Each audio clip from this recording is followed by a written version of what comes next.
অনেক দিন ধরেই ফুচকা খাওয়ার ইচ্ছে হচ্ছিল, কিন্তু এখন যেহেতু তেলে ভাজা অ্যাভয়েড করছি, সেই কারণে বাইরে থেকে আর আনিনি। এয়ার ফ্রায়ারে বানিয়ে নিয়েছিলাম সামান্য তেল ব্রাশ করে। অন্যদিকে ফুচকার মশলা রেডি করে ফেলেছিলাম। ধনে, জিরে, শুকনো লঙ্কা, একটু তেজপাতা, গোটা গরম মশলা দিয়ে একটা মশলা করে নিয়েছিলাম। যেই মশলাটা আলু মাখার মধ্যে কিছুটা দিয়েছিলাম আর একটু তেঁতুল জলের মধ্যে দিয়েছিলাম। তার মধ্যে পেঁয়াজ, কাঁচা লঙ্কা, ছোলা দিয়ে আলুটা ভালো করে মেখে নিয়েছিলাম। বিট নুন আর একটু চাট মশলাও দিয়েছিলাম সাথে। মশলাটায় যেহেতু ধনের গুঁড়োর পরিমাণটা একটু বেশি থাকে, সেহেতু মশলাটায় খুব সুন্দর একটা গন্ধ বেরিয়েছিল।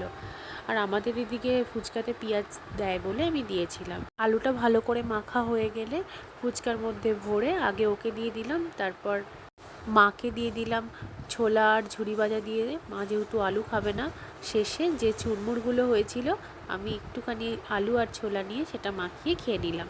খেতে কিন্তু দারুণ হয়েছিল, একদম দোকানের ফুচকা।